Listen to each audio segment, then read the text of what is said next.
We're just about ready for game number 1 of our amazing tournament. It's the Rival Rivals. That's going to be a tongue twister. The Rise of Rivals coming back once more. We have game number 1 just about ready to start. It's the Guardians of the Sun versus Team Armed in Healing. Moonlight's immediately my favorite favorite player. I am biased. The Squirrel Girl would be a fire lock. The Star-Lord is immediately banned out from the attacking side. That's an interesting start. I'm curious to see from Armed and Healing what the game plan is. They don't seem to want to have vertical heroes up against them. The Star-Lord goes away. There could be more opportunities for that second ban to be also anti-vertical. Oh yeah, but you see, I do kind of appreciate the Star-Lord ban. But wait, there was they just forewent the ban entirely. Well, what I was gonna say is that if you're gonna be banning Star-Lord, usually what that means is that you're gonna try to, sort of remove the Adam triple support res comp, because usually you want to play Star-Lord, and if you want to maybe play Adam Warlock without utilizing that whole triple support res comp, then banning Star-Lord is kind of a way to like make sure that the big teams can not use that, or this is just a direct target ban against somebody. But picking Magneto, but we're just completely avoiding the picks and bans on the defense. Yeah, no, I guess Guardians of the Sun feel that they can play just about anything. A confident choice to start things off. I'm not going to disagree with it. You do you, girl. We haven't seen that second healer blocked out yet from the defensive team, so I'm curious to see if they want to go for that Adam Warlock anyways without the Star-Lord, but I wouldn't be surprised if we go to normal city with the double strategist. But Doctor Strange banned out. Okay. Interesting. All right, the Strange ban. Let's see. Are we going to get any bans from Guardians? No, we don't need them. Aura. No bans. They're aura farming. Yeah, they really are. They're straight up mogging us in this first game. The right heroes could make all right, and as we get started here. Oh my god. Okay. So you have the backlining from Squirrel Girl. You have the in-your-face backline destruction of Spider-Man and magic. No. Oh. No, Squirrel Girl. What It's this composition? Squirrel Girl, BP, Spider-Man, Black Widow. I out from distance. Dive in at the very last moment. This isn't even a dive. This is a tsunami. It does seem that we might need a restart. It seems that the team captain on Guardians had unexpectedly DC'd. We're just waiting for the game to start up. I believe we have all the players in the lobby. Spider Islands returns once more. Now, the million-dollar question. Do we Will they be this banning? time? Please. Please, I want to see actual bans. There's no way the aura is that strong. We will find out. Yeah, I feel like aura farming might not be worth it if they can play a hero that's a direct counter to whatever comp you're running, as you can lose all that aura real quick. We'll see what's gonna happen now as we get started. Okay, Star-Lord ban still. That tells me Guardians of the Sun likely are going to keep going with what they had originally. I apologize, Armed and Healing, looking to go with what they originally had it planned out. So that does give an advantage over to Guardians of the Sun. They can plan around those two bans they saw last time and the reserve. The Bucky banned out immediately is going to be a big boon to Jahesh. You're not going to have the group Bucky follow-up, and the Rocket team-up's not going to be there anymore either. Yeah, I mean, with the Bucky ban, it's definitely a good ban to come in here, but I'm still worried that if nobody bans Hela, that it's not gonna matter. Like, we got Groot, if nobody's banning Groot, nobody's banning Hela, at least from my PTSD with MRC and seeing, one above all lobbies, I really do feel like it's just gonna be a bad time, but we'll see this final ban. Mag save and the Strange save. It's double shield all the way. The Strange save. They saw that Strange was banned out last time, and they're like, "Oh hell no, we're gonna reserve it this time." No shot. Absolutely not. Oh, that's crazy. Oh, that's funny. So Groot's banned out. No Winter Soldier. This is gonna be a battle of the shields, which makes me think that Jaro, who already highlighted the Groot's gonna go for Thing. Or they just go to Luna Snow, the next natural best option. Oh, wait, you're telling me that we have Strange and Mag saved, and neither team is hovering a double shield? No Wolverine. What are we doing? No so Wolverine. we're in copper. No shield breaking. Okay. Squirrel Girl. Oh, that'll be fun. Moonlight, Oh, there you go. love of my life now. But All right. This is a good Adam triple support res comp. I do like this. yeah, I'm curious to see for the attack too what the general game plan is with this Mantis, because you do have triple heals, you have a lot of aggressive potential with the Mantis to overheat and extend, but for the most part, it's gonna be Miss Finesse pretty much just heal botting the Magneto, and everyone else can go for assassinate backline. Oh yeah, and when we're looking at like how this fight is going to start, we'll see Nooney set up into hopefully a good spot. Although I'm not seeing Nooney go for height yet, which normally if you're going to be playing, if you're playing Namor here, you do want to get that height, take your crosshair away, take the enemy crosshairs away from the rest of your team. Mike Twisty setting up in the right spot here. I do like seeing Adam Warlock. The other thing as well is like, yeah, on that defense, we're not seeing anybody take height, which is a very interesting approach, I would say. Look, as a Squirrel Girl main, you do not want your defenders to take any verticality. That's nothing but a benefit for you. A strong early start. Nooney will take some verticality now, placing the monsters up above. Squirrel Girl does try to overheat a tiny bit, take bridge control. Unlucky for them, though, however. There's a lot of pushing potential. McTwisty's having a hard time holding the shields. Oh yeah, really good chance that the attackers are going to break the line first, and they do. McTwisty goes out right as you say it. There goes Chimera as well. Why is our Adam Warlock sitting in front of everybody? But it happens sometimes. And as the attackers make their way all the way up, this is looking to be a little bit of a stomp on this first point, as the Spider is fully supported.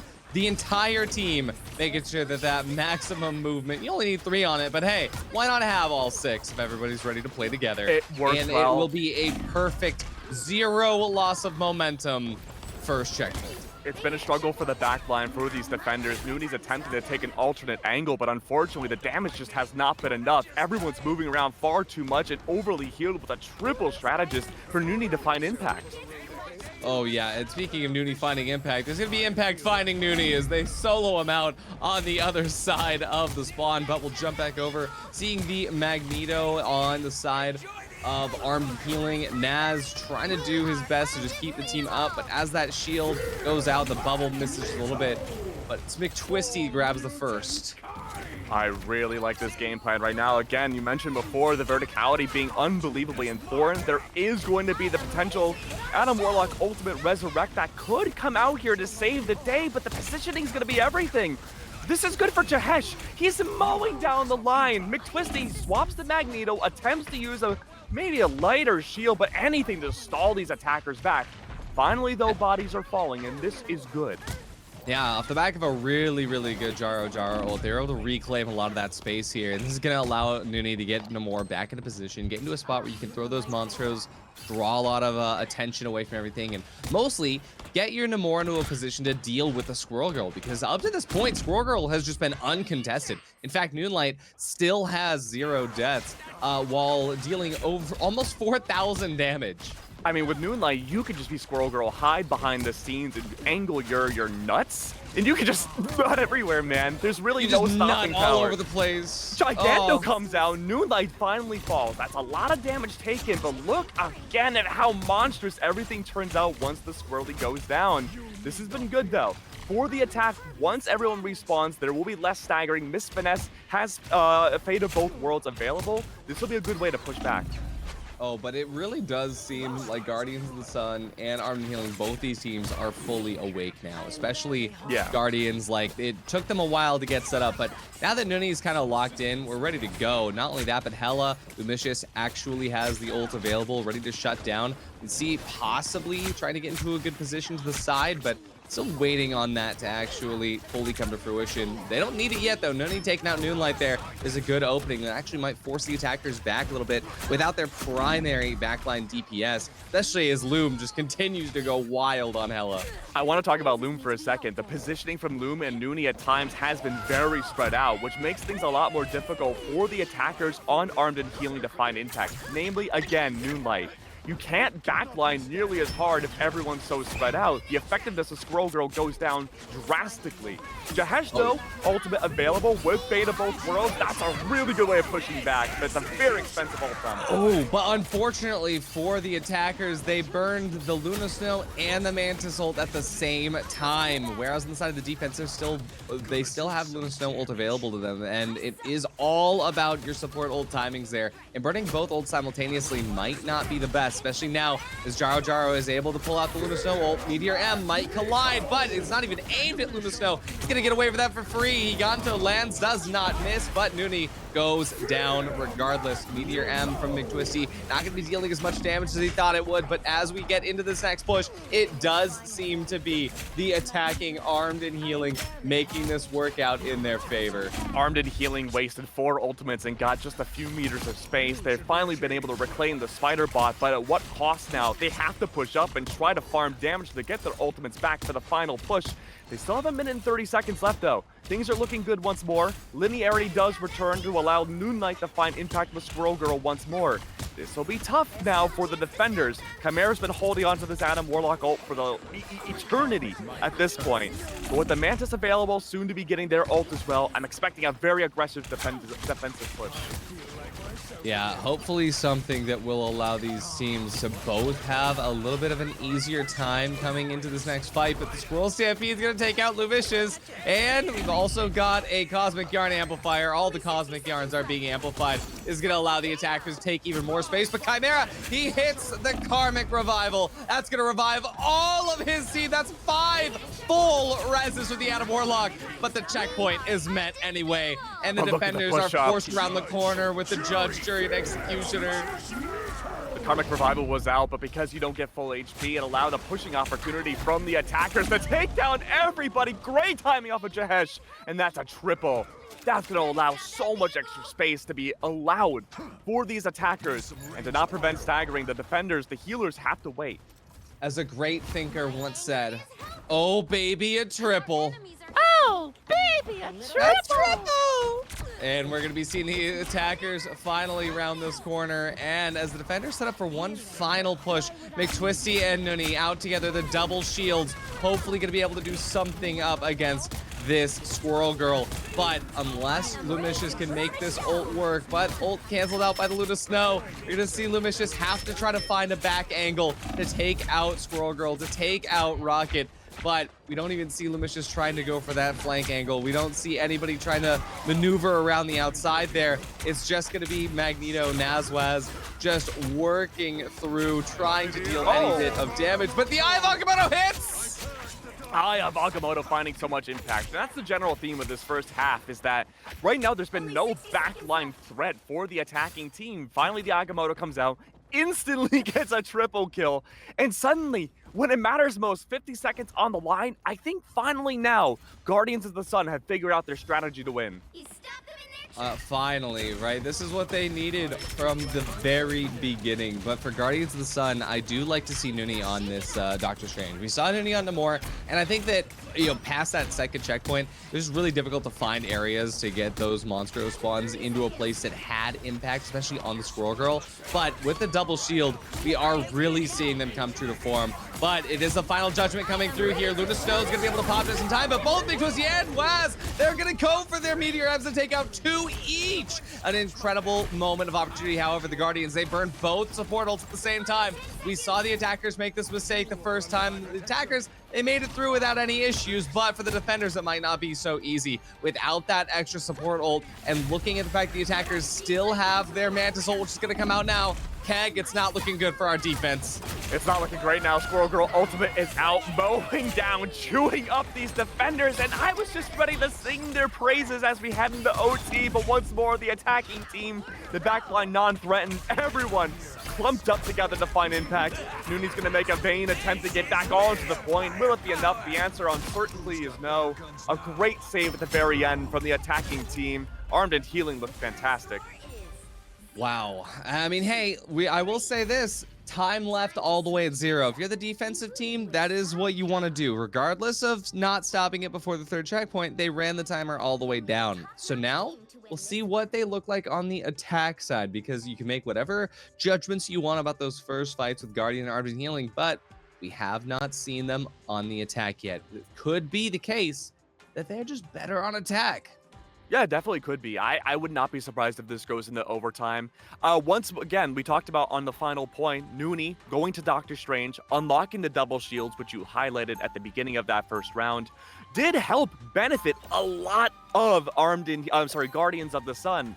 But the issue is that there wasn't really a lot of damage output from Guardians either. They had, at one point, the Namor, they had the Hela, which can be great damage output. But going up against triple strategists, it's just so easy to out-heal two characters where, yes, they can be hit scan and do quite a bit of damage and, Vanguard breaking, but it's not enough to certify final kills in the process.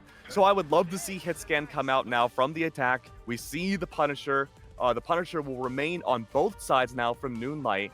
This is going to be very important to break apart these Vanguards. 4, 3, 2, 1. Be strong together. Strong start early.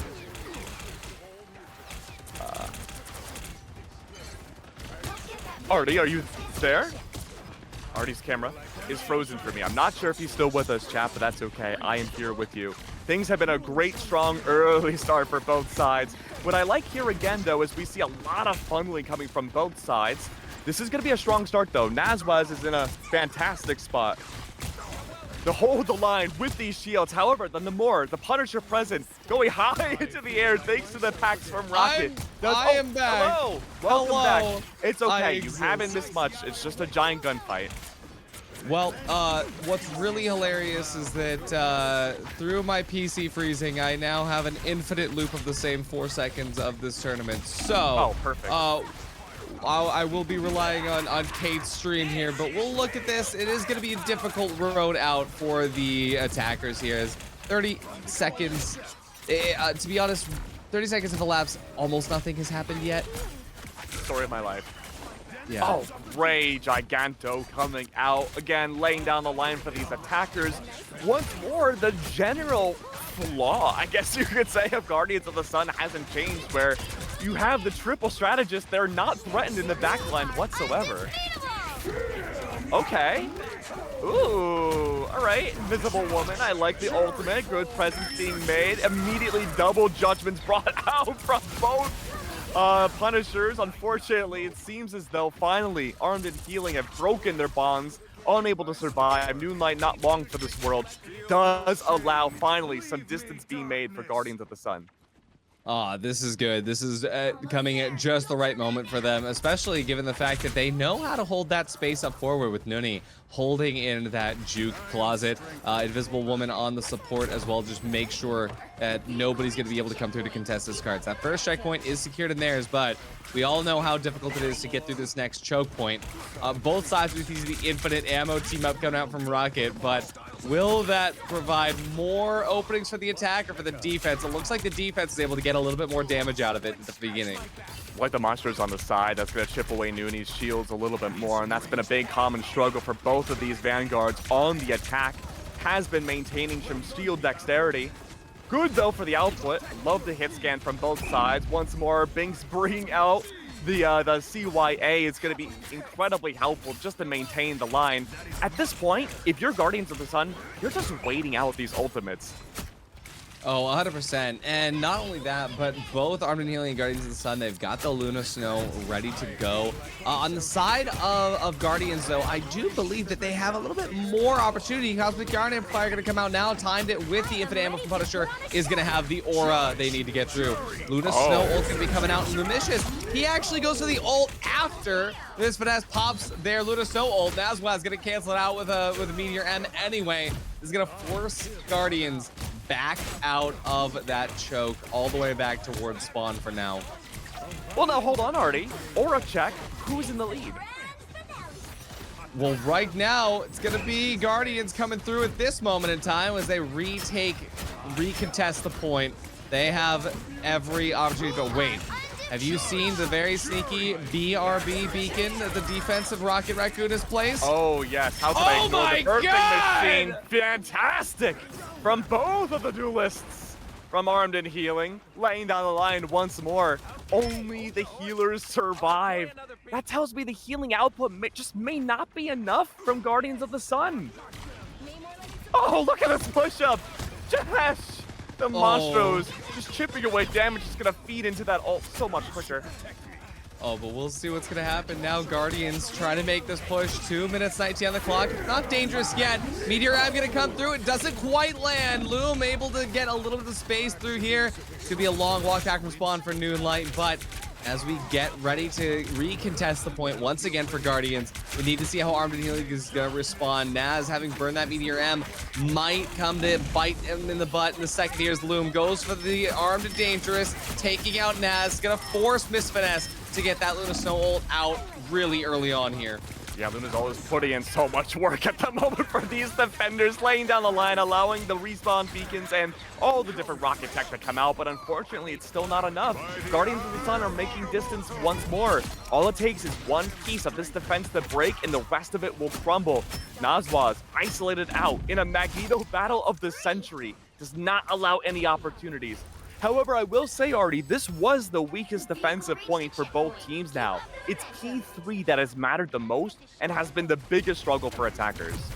Absolutely, but remember that Armed and Healing was the team that set the pace. So if Guardians can't get this in the next 2 minutes and 40 seconds, that's the end of map 1. But they needed to go to overtime. Guardians needs to make this work. And so by taking this fight above that first corner, this is super important. This is a type of fight that you can really only do with that double shield. So I like to see this come out now. But those Monstros are going slightly unchecked. Not only that, but a lot of util is being wasted in areas that shouldn't normally go through. But we're going to be seeing an invisible barricade coming through. Higanto lands, it's not going to quite connect. Oh, just a hodgepodge of ultimates any which way you look. Did like the timing off of the invisible barricade. Did completely deny Noon's ult. And oh my lord, what an Agamotto. That shut down just about everything you could possibly want. And it just created so much extra space for the attackers. This is looking all but certain to be overtime. Absolutely, but we need to make sure that McTwisty is going to be able to jump up and get close to keep the defense from making their way across. But wait, no, Nooney's able to do it by himself. But there it is, the Luna Snow ult, unfortunately. 0.04 meters. That is 40 centimeters for those counting at home. Absolutely wild. I trust you with your centimeters. My ruler's not with me at the moment. But 4 centimeters. Oh, 4 centimeters, of course. Even more realistic for my rulers. But attacking, dude, for the Agamotto again has been sound and set. Can this create the space? A Giganto is back out. A huge reckoning. And it's overtime secured with a minute left on the clock. This suddenly turned fantastic for Guardians of the Sun. It turned fantastic for Guardians of the Sun, I hear you say? Because I do believe that the Invisible Woman was a big turning point for Guardians. To see Chimera locking in a big way really brought, I think, the healing that they needed that they did not have towards the beginning. Can I give you my noobish opinion on this game? Yes. I'm going to show you my pure ignorance. I just don't like Mantis. Mantis is very good in a composition where you have at least one healer that is able to play the game normally, right? I don't believe that Mantis Rocket is a good setup, although we are seeing more of it now, right? We are seeing more of it when you kind of look at the top end. You see Adam Warlock, Mantis Rocket can come out in the high levels, but it's really rare. A benefit of that, too, is that you're able to separate out a lot more and play more for yourself as a Rocket and a Mantis. And like you mentioned, triple strategist, you still have one traditional healer on the board. But with the Invisible Woman, you're still doing a lot of damage output. Like, I love playing Invisi just to be a pseudo-duelist at times. You can balance both so well. So I don't think the Mantis really has a spot in either one of these comps. I think sticking with the traditional Luna, Rocket, and Invisible Woman just provides so much extra firepower that both teams were lacking early on in both sides of their defense. 100%. And add on to that the fact that we have the double shield coming out from Guardians and not from Armed and Healing. And I do believe that double shield plus this slightly better support composition will actually allow Guardians to maybe have a much stronger defense at the beginning this time around. And look, we were seeing a lot of duelist capabilities of being just a Namor and just a Hela. That worked okay, but we talked about how the damage output wasn't enough. Jahesh and Anun for a while sticking to, that's Luminous now, sticking to the Punisher has made a world of a difference, just out damaging the healers. Oh, and Loom just going crazy with that ult. Not only that, Fish Cake has the ult ready to go, Cosmic Yarn, but Jahesh going to be going for their own ult right now.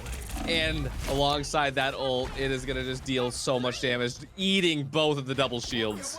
There's so much trust for Jahesh with the rest of his team. He used his zipline, went into the back lines, shotgunned all the healers away, backed up back to the spider bot, brought out his judgment ultimate, and was able to mow down the rest of the team. That alone, what's up?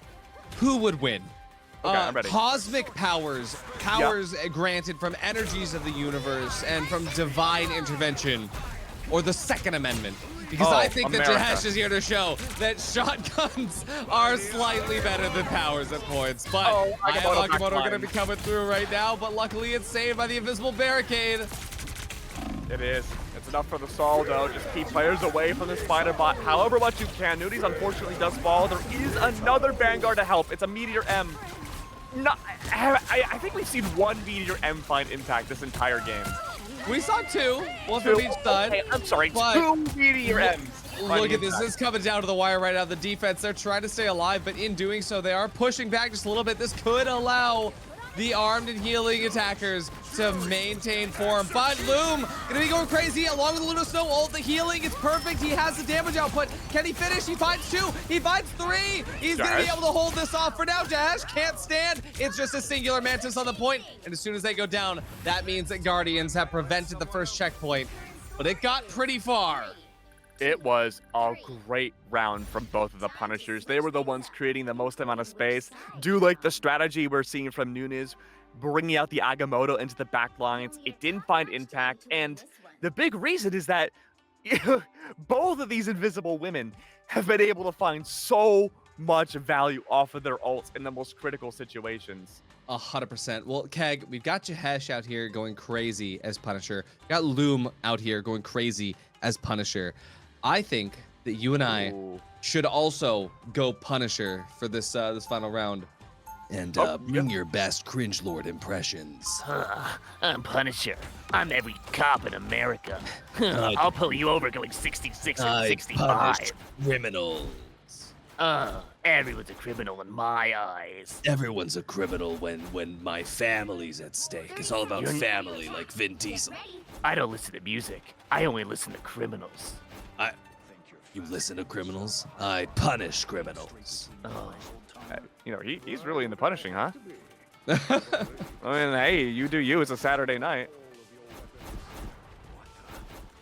All right, but we'll get started on this in just 10 seconds. But look at the switch up here from Guardians. We got Nunny on the Scarlet. Oh no, this is going to be just for the team up. This is just giving Mick Twisty the team up ability, so he's going to get his sword, and then they swap right off back to what they're playing. It's a really good strat.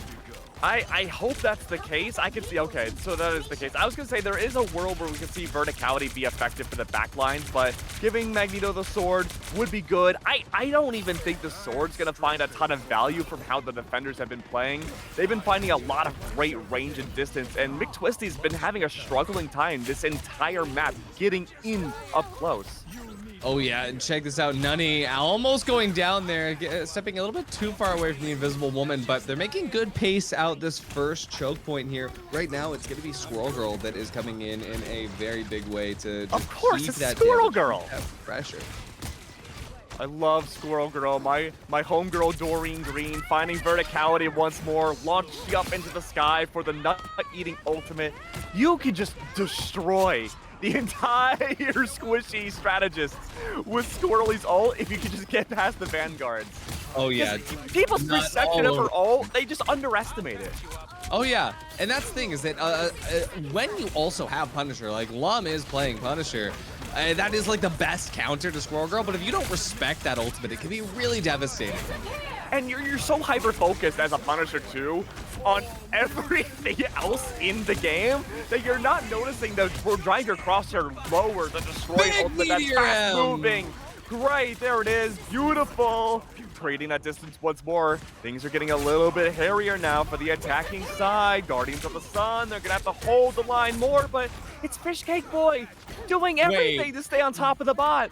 DPS Rocket here to stay. Naz gonna come through right now though. Maybe put a little bit of a damper on that. McTwisty, you did let a Vanguard into your back line, so this might have, you know, a little bit of an eye-opening article here, but no. The double shields are back in form. Luna Snow ult as well to push everybody back. Let's see if they're going to be able to take the space. 5 seconds before we go into overtime. Remember, it was Guardians that had more time going into this other Squirrel Stampede. It takes out Jaro Jaro. It is a mess. This is an absolute hodgepodge. Unfortunately, no strategist for the attack. Everyone's falling like flies, staggering in. However, because there hasn't been enough damage outputs outside of Jahesh, this could be an opportunity to come back in. But no, Oh, no. once more, As Luminous Chimera. comes online. There's so much staggering. It's more staggered than anything that I've ever seen.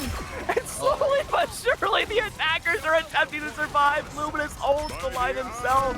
But this is really the Jahesh show. A portal is out as a last-second maneuver. Nuna's not long for this world. It has been a fantastic showcase from Armed and Healing. Absolutely. And like Guardians, they had 2 whole extra minutes. I really did think that it was going to be a situation that those 2 minutes would have actually put Armed and Healing in a bad spot. But as soon as it got to that staircase, Armed and Healing looked so confident. Yeah, I mean, confidence was absolutely a big key, but I think the malleability of recognizing what roles work and what don't, and changing things up for players to play into their strengths was a huge line. I want to highlight a lot of different players, really. Jahesh and Noonlight being very malleable on their DPS roles. Nas was a fantastic, formidable Vanguard the entire time. And the healers, too. While I wasn't the biggest fan of the Mantis, I can't ignore the 41 assists and Binks having 53 assists. It's just simply not feasible to just enable your most offensive characters the entire time. 57k healing Rocket is what you love to see. Fish Yeah. Cake 53k. Same impact. It's tough too because I was really happy about how Guardians of the Sun were playing after that first half. I think recognizing from Nooney's end that the backline was getting absolutely zero threat potential, going in, Agamottoing, enabling Luminous to take care of the squishies was a fantastic start. I think the Invisible Woman on both sides had monstrous impact. And even though there's less healing across the board stats-wise, from the losing team, I think Jaro Jaro was one of the MVP healers of sticking true to their guns with the Luna the entire time. 100%. And that's kind of why towards the end, I think Guardians was unable to really lock in fully, was because it just really came down to those few players, right? I mean, I think it was a lot of good impact at moments, but it's the stability that you need. Right side though, we're just about ready for game number 2. I'm very interested to see what Yggdrasil Path is going to look like compared to how Spider Islands went. I think this game will go to the distance again, but I do think Guardians of the Sun will find more impact this time. They struggled, like you mentioned, very early on Spider Islands. I think the bigger picture was eluding them for a while. Now that they have a better idea about how Armed and Healing like to play, I think this is going to be a lot more of a straightforward shot for them. 100%, especially given the fact that they kind of know how they could counter a little bit, right? We saw them learn the patterns of Armed and Healing a little bit later on. Now they'll start with that, right? And so having that starting bonus, I think, is gonna give a lot of impact. But this map, it plays so much differently. And the picks and bans might also be different. So let's take a look at those now. Yeah, very curious to see what the picks are going to look like. Naturally, of course, we see double Black Widow and a Jeff. I think that's the new meta. Actually, yeah. For me personally, I've always been a proponent of 6 Jeffs on one team. Oh. Yeah, You know, I think that's I was the meta. wondering why Sentinels didn't run run that. Yeah, it's like you can't run the same character. It's so weird, you know. You should coach them. Oh yeah, absolutely. Hogs is my boy. Speaking of Hogs being my boy, he would love to see Bucky and Strange being banned here. But what he wouldn't like to see is the group being saved. Group save has been a good shout here from the defense. Curious to see what this save is going to be. Last time around in Spider Islands, it was a Strange Magneto save. Maybe we'll see a mag save here, potentially. But I think the preference here is going to be more so, yeah, saving your duelist. The Punisher was paramount to the success of both teams last game. Yeah, absolutely. Let Jahesh keep going. But here's the thing on the defense: if they choose to ban out Rocket Raccoon, this could also end up being a light Punisher ban in and of itself. But we'll see if that's going to come to fruition yet. Final ban about to come through from Guardians of the Sun. We did see Armed and Healing take out Star-Lord yet again. Wow, it is the Rocket ban. Very good call. Look at my brain! I was nervous about this. I was nervous about this because now we're probably going to see the Groot Bucky combo. No, Jahesh is still going to stick with the... Oh, that's right, it is banned. Sorry, I saw the highlight down below. So it will be the Punisher Groot combo. This will be good. Those Groot walls are going to melt very early, though. That's going to be something to be concerned about. And Noon going to Storm here, I do like that a lot. I think that especially Storm plus Mantis, if you can get close to Jahesh, keep him damage boosted, there's kind of nothing. This is pretty much a protect the president build right now, allowing Jahesh to sort of mow through whatever the defense has. But Nunny is going to be on Wolverine here, and that could provide a nice opportunity to possibly take out Naz early every time. Yeah, it's going to be up to Noonlight to make sure that this Wolverine cannot find any impact. Having that flying capabilities up against the grounded Wolverine should help out quite a bit.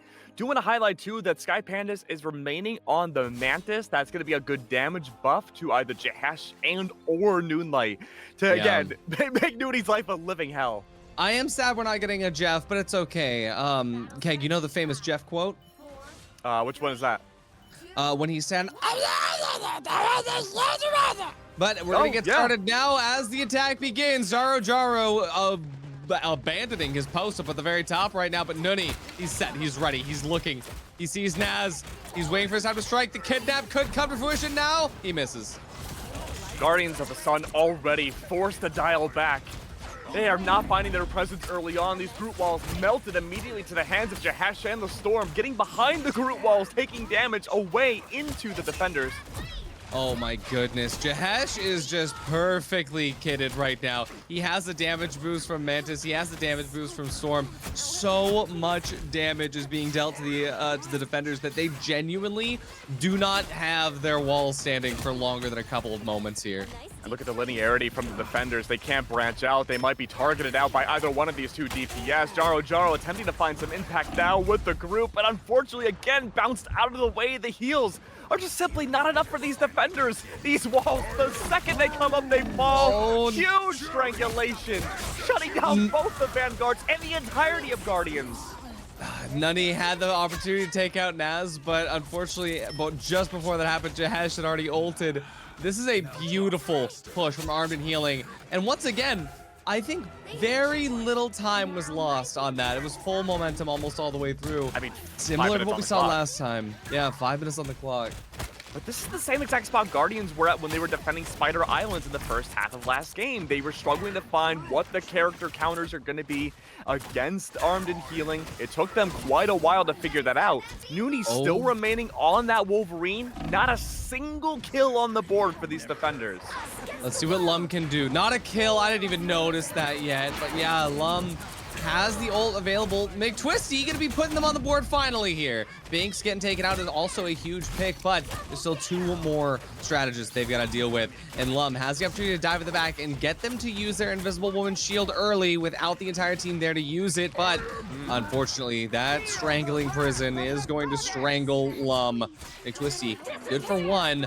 But it's the defense that pops their invisible barricade first. I was going to highlight that Noonlight should hold on to the Storm ult just in case, because Chimera Seed has the invisible barricade procced up. Unfortunately, though, Noonlight lost the bluff brought that out first. Chimera C immediately countered and unable to find any damage, was forced to lick their wounds away. That destroyed a lot of distance making for Armed and Healing. They're gonna have to wait for another ult up to get that maximum distance. Oh, and Nutty got the kidnap. Nazwaz Nice, taking around the huge. corner, taking into the white van, and that is going to be the Vanguard removed. But look at this. Invisible Barricade going to be countered out now by Duel of the Fates. We'll see exactly how this Luna Snow ult is going to last through everything, but it's a Mantis ult perfectly timed from Sky Paradise. But not only that, Jahesh going to be going crazy. The extra damage makes Jaro go down, makes Fish Cake Boy go down, Nunny as well. This is a huge comeback from Armed and Healing, who are feeling very armed and dangerous at the moment. Back to the kill counter once more. Luminous has yet to find a kill thus far into this matchup. Noonie now at least has 3, has been helpful with the combo of Groot and the Wolverine.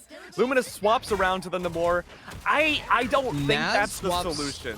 Naz swaps to Mag as well, and yeah, I was gonna say with Namor like coming out, I don't think it was gonna be really good. But now that Naz is no longer Groot, I think it's gonna be fantastic. I don't know. It really depends on whether or not he wants to target Moonlight or not. There are triple strategists for the attackers, and that's just enough to out-heal the damage the Namor can bring. Yeah, and it's 3 good strategists as well. You've got Cloak and Dagger and Invisible Woman. That's a lot of heals. And for Fish Cake Boy and Chimera to be able to match that, well, unfortunately for them, they have to remember that they need to put themselves in positions where they can heal the entire team at once. And with this composition, it's seeming like they're unable to find that positioning really early on. I do want to mention too that Luminous going for the Namor means there's not a lot of damage output on top of Noonies on the Scarlet Witch, means that there's more pressure for Chimera C to output damage, which could mean less healing too. Scarlet Witch is crazy. I'm just gonna say that. Scarlet Yes, Witch but is crazy. in Stormbolt! this position, That's I don't one, know. that's 2! That's 2. Before That's Luminous gone. Before the barricade was able to come out. Absolutely unfortunate. They were not expecting that timing. The attackers are looking so stable, and Armed and Healing, they're looking to finish this with a lot of time remaining in that bank. Not only that, but Bink Senpai going to be going in with the Cloak and Dagger ultimate is going to provide the rest of these, but Make Twisty cancels it out. He takes them. Nunny as well goes wild with the Storm ult. Jaro and Loom, they clean it up, and they're going to make sure that this is not given for free. Big props for McTwisty getting that Meteor M. The double kill that will alleviate the majority of the spearhead that we've seen from Armed and Healing bring to the table. It's up now to see if this next ult dump is all that's needed for Armed and Healing to get that remaining space left. 2.5 minutes left on the clock. There is so much time for the attackers to get that 3rd point. Oh yeah, they can take their time, charge their ults, and make sure that they've got the strategist ult cadence ready to fly. Getting into this next one here, we will see Jahesh go down early, which is not what you want to see, especially when the whole composition is resting on Jahesh being able to get that damage boost. Yeah, but keep in mind too, Noonline has been very effective with this Storm to hurt the back line. That's going to put more pressure on the double strategist compared to the 3 that the attackers have. And it's going to allow Jahesh to maybe go for more Vanguard breaking. Absolutely necessary with Jaro there holding the line. Beta both worlds available though. Good for Fish Cake Boy. But once more, Meteor M does not find the impact to remove this defensive ult. Absolutely fun, fortunate as those Meteor M's just not landing quite where they need to. Another Storm will come through from Noon, and this time Chimera gets that invisible barricade out before the deaths come to fruition. But we got an extra invisible barricade from Miss Finesse, which is able to mitigate all of that space taking. Hard that with McTwisty! He goes crazy with 3 off the Meteor M! Absolutely what you want from Guardians. Huge ult. And now, with a minute bled away, there's only a minute and a half left for the attackers to get this 3rd point. Remember, things have been smooth sailing the last 2 maps for Armed and Healing, but it's always this final choke that this team has consistently struggled with on the attack. Oh yeah, I mean, checking to see Noonie making this like Scarlet Witch actually work is kind of wild to me. But Naz is getting no help. Push forward, but this, yeah, Jaro, he's on Groot. And remember, if you're Groot, you're winning. And this is, I think, what happened is like the moment that Armed and Healing changed off of that Groot, they started to have a little bit of issue here. Loom able to find a lot of impact there. It is a brutal ultimate if you don't respect it, and they do not respect that whale time and time again. Outside of the ultimates, I think Moonlight's struggling with the Storm in such a closed and condensed space. I wouldn't be surprised after this ult if we see another duelist swap.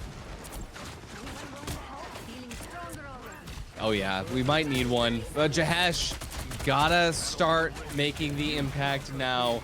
We need to see. There it is. Jaro going down Naz. Throwing the Meteor M, but unfortunately there was no reason for it. There was no ults that would be canceling. Now the Chimera has popped the Invisible Woman ult. This would be the time. But without that Meteor M, it's gonna be up to Noon to try to make a little bit more. Jahesh is gonna go for the ult, but Fishcake is already in the Luna Snow ultimate here. Jahesh is gonna go on Noonie, goes crazy. Great verticality off of Noonie. Luminous, unfortunately, was caught out of position from the invisible barricade, was taken out by the Storm ult. Once more, a great cleanup from Guardians of the Sun. They figured out the strategy, and Noonie, it was a struggle in the first 2 points with that Wolverine. Swapping to the Scarlet Witch, again, more closed, much more condensed of a space, provided so much extra pressure that Armed and Healing did not look prepared for. 100%. And, you know, coming through for the defense towards the very end, that is what you want to see. They fixed their mistakes. They started off, remember, they didn't get a kill until the second point. And so this is what we were talking about with Guardians, where they are adaptable, right? They kind of figure out towards the end, hey, this is what we need to do. This is where the impact isn't coming from. And they're able to lock in as a team. Let's see. Okay. How is that going to help now? Lumptious is in a good spot for having them the more once more. I think for the attack, it'll find more impact, maybe for anti-backline. Moonlight is not going to be remaining on the Storm defensively. Instead, it's going to be onto the Hela. I think this is a good choice. I think this is a very bog standard defensive comp, just like on Spider Islands. I don't know about the Scarlet Witch. I think P1's going to be far too open for the Scarlet Witch in this team comp to find impact, but if she wants to remain on the left side of the map and kind of snipe the back lines, I think there could be impact. Also, the entire defense changed in the last 2 seconds. Now we have a Squirrel Girl and a Moon Knight, which could be such a nasty combo for anti-Groot. 100%. And jump into this next one here for the attack. Let's see what Noonie can pull off on the Scarlet Witch. Make this work out. That might be a good strategy to just throw Noonie towards that backline DPS that we've got going on with the Moon Knight and the Squirrel Girl. To be honest, that backline healing works quite well on the defensive side if you've got a Mantis able to just keep those damage boosts going through.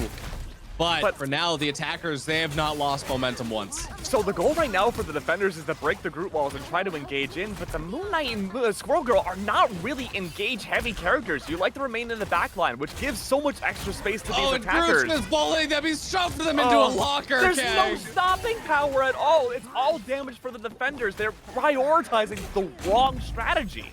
Oh my goodness, is this the same Guardians that we saw before? This is wild.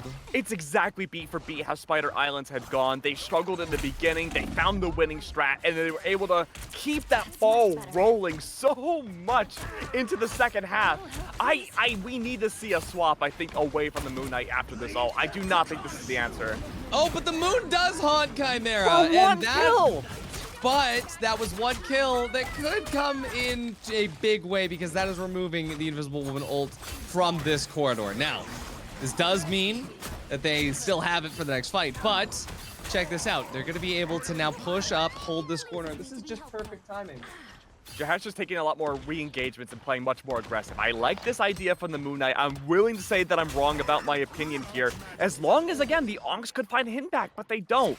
The Squirrel Girl needs to be a lot more engaged into these fights, which is not really, again, the strategy of a backline character like these two. It leaves them open. It leaves them squishy. Puts more pressure on the triple healers, one of which has already fallen. The damage boost up needs to be important. A Moonlight available, Meteor M also on top. It's good to find two. I was wrong about Jahesh, but still, the distance is being made for these attackers. There's no stall. There is no stall, but for the defense, I think this is still a better point if they're going to be committing to that back line, but they're not. Jahesh switching over to the Punisher. This is good to see here. That Punisher swap is much needed, especially because I didn't even see Jahesh utilizing the Cloak and Dagger team-up ability that much. So, you know, this is going to be at least better standings for them. Squirrel Girl ult is online for the defense, and those squirrels are going to go crazy against Big Twisty. Sky Phantom finds the final shot, but it is going to be an invisible barricade of incredible performance that is taken by Naz. He hits the Meteor M. Has not been encountered in Nooney so far. 25-3, by the way. Has been able to shut down everything being brought up against them. Once more, again, completely destroying the back lines, but it hasn't been a response. Jahesh, again, swapping to this Punisher. It's a fantastic start, but so much stock has been going into this Scarlet Witch camp. The Squirrel Girl gets countered so hard by Scarlet Witch. Oh, but Jaro, he got distracted by Miss Finesse, and he wasn't able to keep those walls up. Usually, you want to keep those group walls up inside that corridor to prevent the defenders from rotating out. But Jaro, because he was so focused on the Scarlet, or sorry, not on the Scarlet, on the Invisible Woman, he was unable to actually maintain standing. So this has allowed the defenders to come back out. This is huge for the defensive side. It is. It feels like now they finally found some of their grounding. It's just a matter of whether or not they can keep up this momentum on a choke point as pivotal as this one. 2 minutes and 40 seconds left on the clock. As pivotal as it is, Keg, we gotta remember though, the only reason they were able to get that standing is because of a mistake from Guardians, right? And if Guardians, it doesn't make those mistakes, they're just relying on those mistakes. Oh, the big twisty, he's crazy with it every time! Oh, the double hard counter. We had seen Judgment come out from Jahesh, the Meteor M in response, Fate of both worlds, shutting down the healers, and a big mistake from the teams on their ult priority did allow P2 to be secured to the hands of Guardians of the Sun. Still no counter yet for the Scarlet Witch. I mean, I'm not trying to be rude here, but, you know, everything counters the Scarlet Witch. I respectfully disagree. 33-4, it goes to show that no, no one's been target priority lines. This is the wildest Scarlet Witch gameplay I've seen. This is amazing. Although I will say, in 100 Thieves Terra's rank 1 rank up match, there was a Scarlet Witch on his team, so maybe there is some room for Scarlet Witch to go wild. The Scarlet Witch is taking advantage of verticality and playing off angles, which works so well. Everyone on the defense is prioritizing the group fights and playing very linearly. It's gonna be even better now because now Jahesh is on Wolverine, which will not even have a moment to look over at Nooney. He's gonna go crazy. Here's Nooney going wild with it. There's the ult. It hits Noonlight. The whale lands on Senpai. Jahesh, Finesse, Nazwaz are all going down. This could be it if Guardians takes this point. They are going to be able to make us committed to the map 3. They're about to take us to map 3. Guardians of the Sun. It's map 3, baby. Oh, fantastic showcase. Again, a slow start from Guardians, but they recognized a game-winning maneuver. They're playing around the map's environment a lot to ensure that they can take advantage of off-angling and playing to their strengths against the enemy team. Armed and healing, there were adaptations, but it was slow, and I don't feel like they were able to answer the big questions that were faced up against them. Just a bunch of smaller questions that still added up against themselves as well. It's a lot of really just fun adaptation because, like, I still can't believe if you go back to the very beginning, right, to see how Guardians struggled on their defense, weren't able to get a kill until, let me double check this. The first kill didn't come through until 2.5 minutes into the first round. And so to be able to overcome and adapt to your enemies like that is absolutely incredible. And it kind of shows Guardians of the Sun, they're playing with their brains more so than anything else.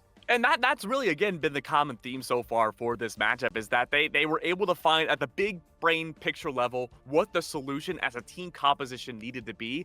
Everyone's willing to go with the game plan and play around each other. That opening pick that you mentioned, Artie, was McTwisty getting a Meteor M kill as the opening pick. That meant that the DPS were not finding any impact at genuinely. It's this game has so much depth, and it's because the fact that each individual character has tons of interplay. It's not even the depth of each character, because Punisher is like, yeah, you have damage 1 and damage 2, and then you have zipline that kind of works, and then you can have 2 of those, and it's like all these, like, you know, short things, small things, but it's how they play with each other that really brings all the Look, depth. you can underestimate that zipline, but Jahesh on Spider Islands was able to zipline into the back lines, take down both of the strategists against him, backed off, went for his ult and mowed everybody else down for a near ace. That was a game-winning maneuver. 127%, Keg. Ah, But now I we're in love the the picks 7. and bans. It's gonna be Groot getting banned. I love it. I love it. We need it. Yep. Okay, I like the stalling priority now. Jaro opting for the penny. That's going to make things pretty defender-sided to start things off. The reserve on maybe a Magneto, I think Target is banning necessary. Jahesh on Bucky. We knew it. We knew that was gonna happen.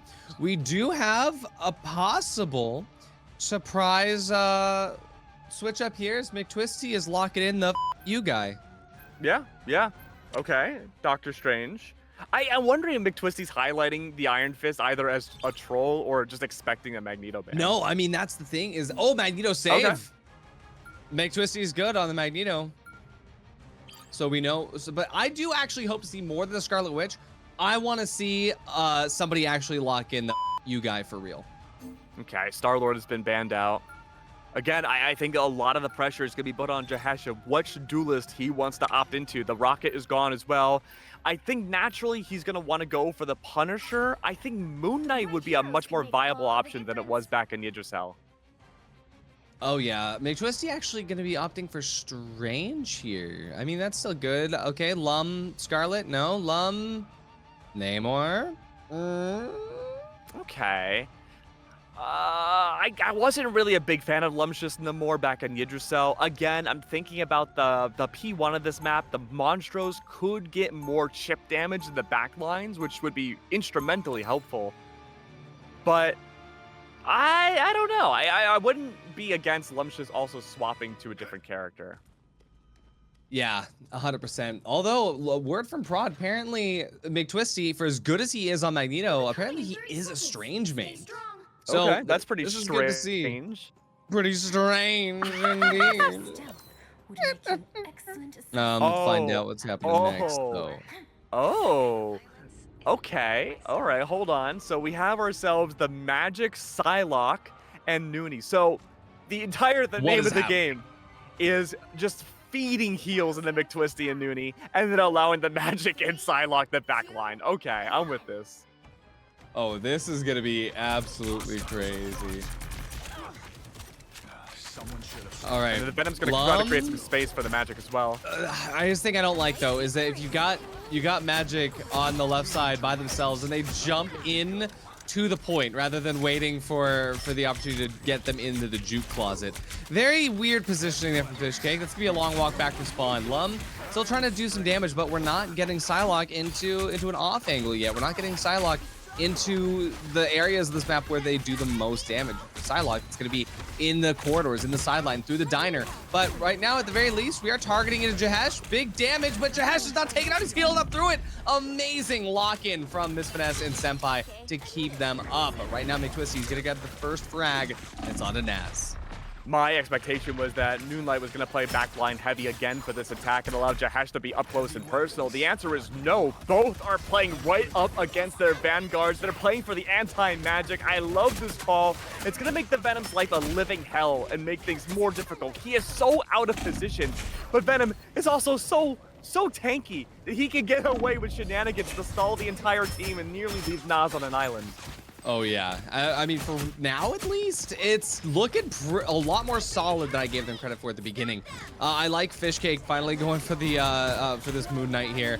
I think this is gonna be much needed as they come back from spawn for the second time. We'll see now Fishcake landing and Ankh into a good spot, but there's a lot of defensive ults or offensive ults. But this is again where we actually see Armin Healing messing up their ult timing a bit. We had Miss Finesse and Senpai both inside their Luna Snow ults, but Jaro, their Luna Snow ult ends at the exact same time as Big Senpai, but that's going to be huge for the defense. For Guardians, this is what you need because they still have their invisible barricade ready to go. Lumptious just fell with Psylocke. I'm expecting a character swap now. Only a single kill on the board, no backline potential. Everyone on the attack is grouped up, and there's no way to isolate out any of your enemies. Not going to swap, though. 40% into their ultimate. Maybe worth just holding on to it. I don't know if it's worth holding on to it. I don't either. Glass half full. They might be able to outtime maybe a healer ult like Sky Panda. Invisible barrier coming out just to counter Jahesh. It's not gonna work out well though, as both DPS are removed here. Nooney though gonna be able to take out Jahesh and Sky Pandas. Let's see what's gonna happen now as we've got Noonlight getting ready to go for the Hell Unleashed. The Hell Unleashed gonna come through. Hella ult landing a few shots here. There's no Doctor Strange there to counter it. Oh, this is gonna be wild now. Unfortunately though, it's going to be a lot of death happening on the side of Armor Healing. The Goddess of Death tried to make that work out for them, but they were the ones that instead found more souls entering Hell as well. Yeah, unfortunately, Hell had no vacancies. Makes things a lot easier for these defenders to hold a very early and unconventional choke. This is not good with less than a minute left on the clock now for the attackers, struggling to find impact in what I would consider to be kind of the better team comp. Ohgawdevents does not connect, however. McTwisty does find extra distance, practically forcing all of Armed and Healing back into their own spawn. Oh yeah, we'll see now how this is gonna come to fruition with Lum holding onto that Psylocke ult. This is a good opportunity, but Lum, you're going to the wrong corridor! Okay, let's see if it's gonna work out. Unfortunately with that, it's mostly gonna be fish cake. I mean, this is another one of those ult timing things where it's fine, right? It's fine. You can use both those ults at the same time. Just guarantee it's a full team wipe. This now, you know, 17 seconds left. Here's a nerdy question. If Fishcake and Lumcius both use their ults inside the invisible barricade, is that enough damage to out-heal the ult itself? It definitely depends, because the thing is when you've got the way that the Psylocke ult, we'll talk about it later, but we've got the Meteor M coming through, and Naz gonna make sure that lands right on Chimera's head, which will remove the invisible barricade, but Jaro still has the Luna Snow ult. Luna Snow ult is gonna be doing a lot of work here, carrying the defensive through, and as Jahesh goes down, there's not a lot of damage to eat through it. We're gonna see the defenders continue to mow down. Eye of Agamotto gonna be taking out the last few members of Armed and Healing. Bing Senpai holding out as one of the final. It's all three supports. They're healing themselves up, and they actually did a great job of staving off that defense. Oh, but it's overtime now. That bar is dwindling down every time someone goes off the cart, and there's plenty of distance to go. Luckily, though, for the defenders as they fall, it takes a while for them to come back. Holding the lines, Lumptious and Chimera attempting to heal and give the Psylocke impact. The Venom, unfortunately, does fall.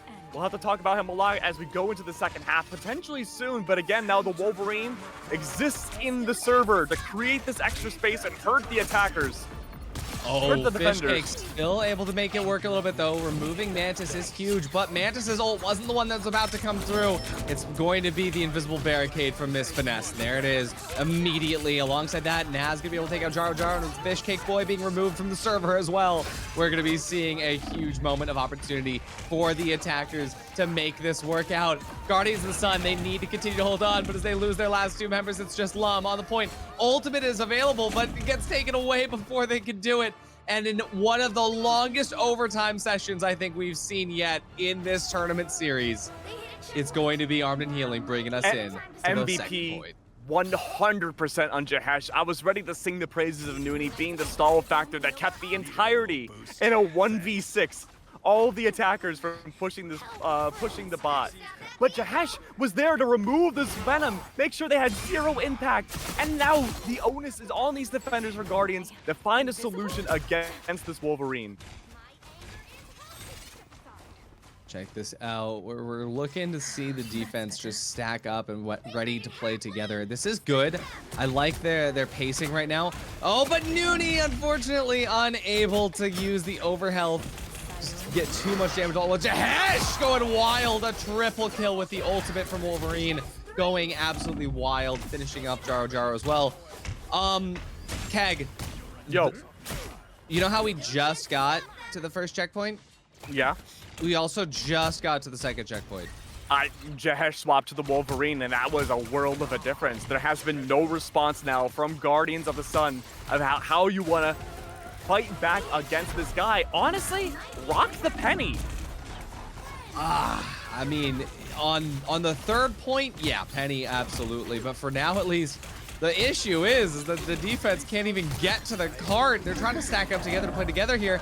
And Nooney finally got the opportunity to pull the ultimate, but still, so much damage is coming through. There's no counters. Jaro has the opportunity to use this Luna ult to break in. It's McTwisty! 3 kills, but they still haven't stopped the point yet. Have not been able to stop it. There has not been a response. Nooney now swapping off the Venom, recognizing, okay, this Wolverine's just hard targeting me. We have that maximum verticality. I'm going Scarlet. Oh, 100%, and that is going to be some big damage potential coming through. Psylocke ult in the back is going to force out not only Ludo Snow, but also the barricade again. Again, armed and healing, they use both defense ults at the same time. So unfortunate to see that happen yet again. Chimera is still ready and waiting with that invisible barricade, but they don't even need it just yet. There's nothing that they have to counter at this moment in time. But for McTwisty, damage is coming through. Oh, Jahesh just barely missed the kidnap. Noonlight gonna go down here as Noonie picks up 2 kills onto both the DPS on the side of the attack. It is getting more and more difficult to come out of this. And once again, this is why we love Guardians. They have a rough start pretty much every time, but by the third point, they are locked in. Swapping off now from the Venom back to the Scarlet has been a great counter for this Wolverine that has been struggling to get into the Magneto space. McTwisty, Meteor M available, should be a guaranteed kill, but unfortunately McTwisty unable to survive into this world. It's going to be Jahesh, the rock through once again. One by one, each of these defenders are being 1v1 to death. It's down to Lumptious, maybe to do it. Surrounded completely, eaten by piranhas. And it leaves it down to Noonie. May have swapped too late. Yeah, no, this could be it. But Noonie almost has the ultimate. Possibly. Nobody's can touch, is it? Moon Knight ult's gonna land. Wait, they do touch! 1.8 meters they're able to hold through. Meteor M gonna be coming through, but once again, oh, it lands on Jaro and McTwisty. Invisible barricade for Miss Finesse is gonna be huge. Oh no, Chimera goes down and Loom as well. That's gonna be the end as Armed and Healing, they make it through. After a minute and a half of overtime on the first point, Armed and Healing really stepped it up. It really goes to show the team dynamics, and there's always a solution to the problems you are being faced. I loved the Venom that we had seen in the first point. It solved the entirety of Armed and Healing, and there wasn't a response. The Wolverine was not banned out. In fact, no melees have been banned out. The call was made for the Wolverine, the target, specifically the Venom, get him out of the way, make the openings against Fishcake Boy a lot more vulnerable, change the game completely. Now, we have a potential double thing up against both of these teams. That is going to be a brawl fest. But I also want to highlight Lumptious, on the Squirrel Girl. Finally a solution to the backline that Guardians have been able to bring out for so long. Oh yeah, I want to talk about the Psylocke ult here. So the thing is that they have changed up how Psylocke's ult works, and the way that it works now is that it will target individual shields. So not only does that mean the Magneto shield, but it also means the Invisible Woman's shield when it comes up as well. So for Psylocke to be able to jump in, when there's multiple targets, she jumps between every single target once, and also the shields. So even though it does tons of damage on a single target, the way to mitigate a Psylocke ult is to have everybody in there and also have your shields inside of it as well, so that she can't do more than one hit to everybody before her ult ends. And so that's why it was a little bit of a weird positioning thing, but now we don't have to worry about it because now no more Psylocke. Fishcake Boy gonna be removed immediately. I've never seen a thing melted that quickly in my life. I love having a thing go up against me when I'm Squirrel Girl, because you can melt him by having your right click absolutely just make him not be able to move. You keep left clicking him, you eat your nuts with your E, and you again can just not one shot him, but you can melt all of his HP in a 1v1. Oh yeah, I mean, if we look at the Vanguard v Vanguard fight that's happening right now, I mean, here's the thing.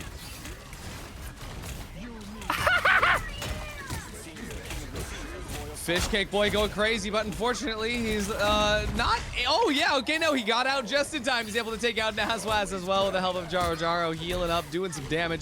Beautiful moment for Jaro to go into that shift click moment. We've got the attacking Guardians looking fantastic right now. Yeah, Fishcake Boy is going to be the MVP of this attacking half. All the heals are being pummeled into him. Look at Noonie, though, swapping into the Adam Warlock to have that Resurrect available just to keep Fishcake Boy in the server as long as humanly possible. Make sure his death is never in vain. Oh, huge opportunity there as Nazwaz takes out Chimera. Chimera is going to get res through here using that beautiful Adam Warlock. And look at that, Chimera actually is able to not only get res, but then take revenge, taking out Nazwaz. Amazing stuff. This fish cake clobbers all over the place. It's going to be difficult to deal damage through that Luna Snow ult there, but Lum going to be able to use that Squirrel Tsunami and deal tons and tons of damage outwards. I think for a brief moment, Sphinx was on the attacking side of the Luna Snow ult, and that allowed the Squirrel Girl Nut Eater to be able to remove the Mantis away. Unfortunately, Sky Panda, she was not long for this world. Does allow Giganto to reign supreme potentially for a few moments, but once more, I love the team formation from Guardians of the Sun. They allow Fishcake to take the clobber, a lot of forward-facing impact. Nazwaz. Yeah. Oh, and you have Chimera too as a secondary duelist. Wow, even though Naz hit a huge clobber, the thing is that there was nobody there to follow up on it. He knocked 4 up, but yeah. The thing is that even though Naz was the one knocking people up, Lum's nut is just so strong. Oh, yeah. Generational nutting. 1000%. We can see Oh, yeah. Nazwaz getting ready to just deal tons and tons of damage over to the sidelines here. Does create some early range, but unfortunately, again, you have the entire team facing their damage at you. It doesn't matter how much HP the thing has. He's not going to be long for this world. Oh, yeah. And check this out. Oh, 3 knocked here. Incredible. But the damage is going to come through. Senpai, Pandas, everybody's dead. This is looking identical. But the difference is right now there's not enough people on the point to make it move fast.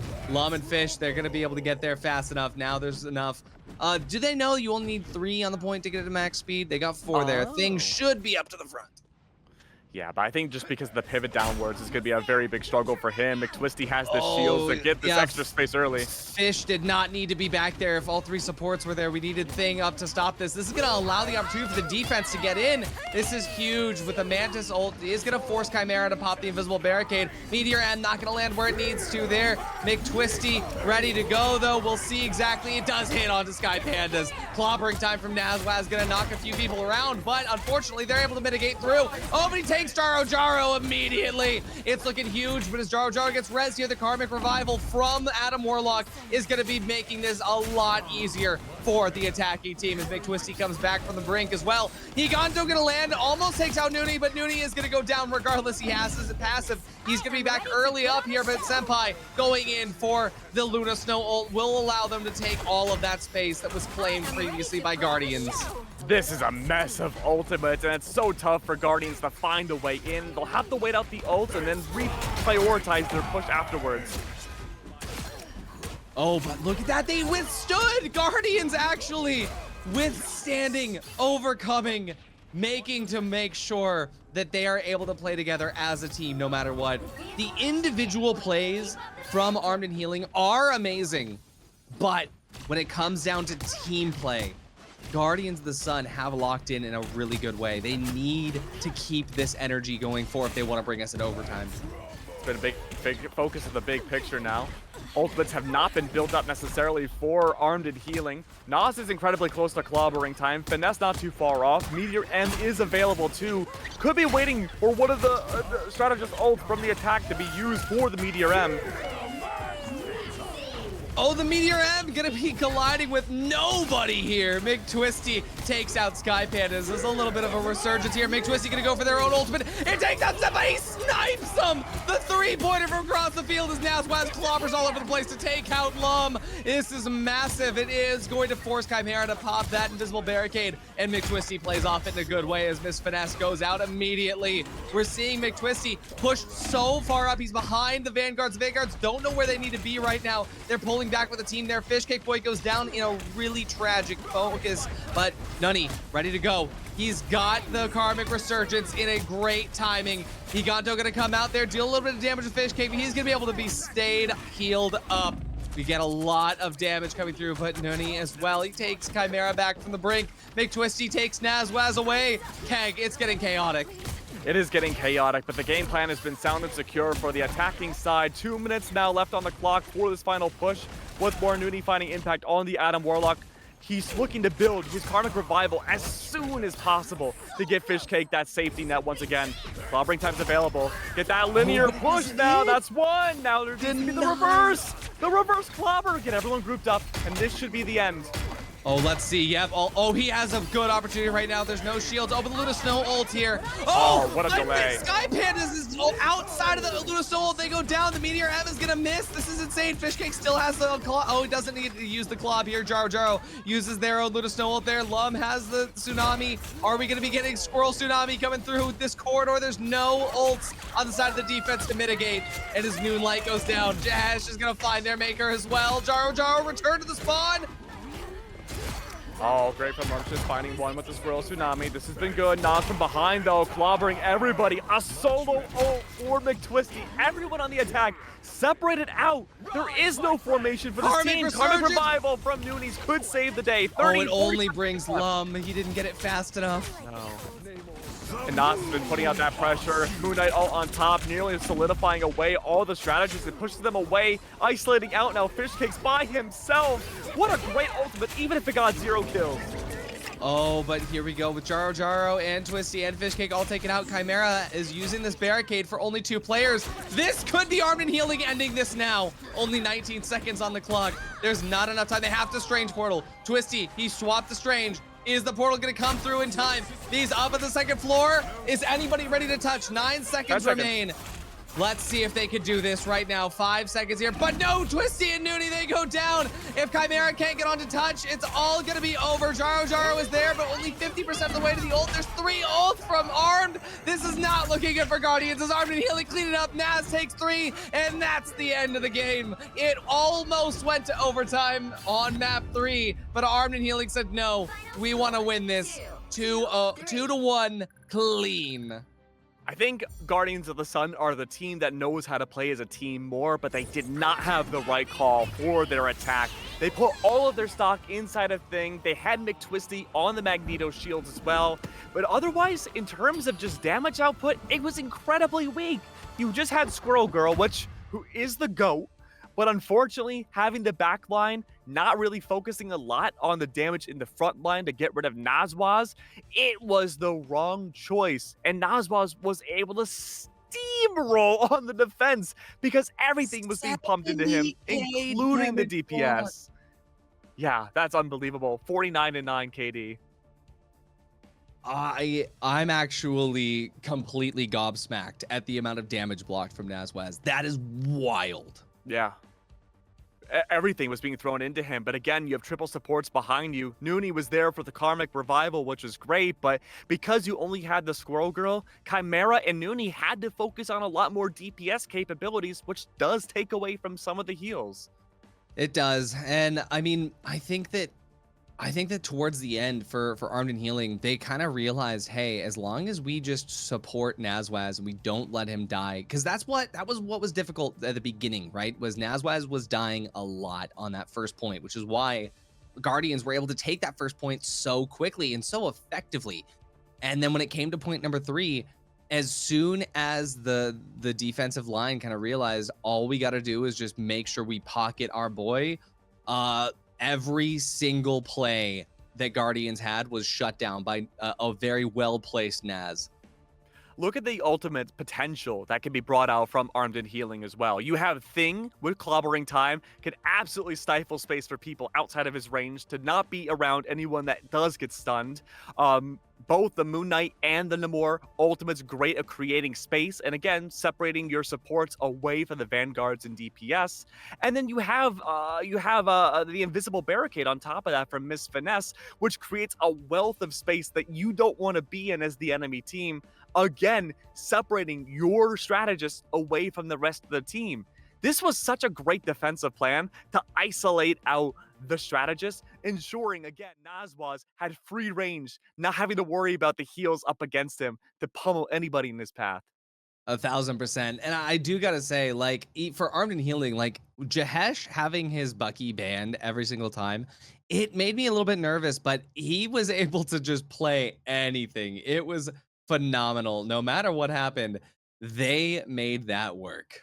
Yeah, I mean, big props to Jahesh. I think he had a very solid series. There were some low points, but when he had a low point and pivoted to Wolverine, I think that was the absolute highlight of his series. Yeah, absolutely. And I just gotta say, it was absolutely wonderful to be able to see these teams go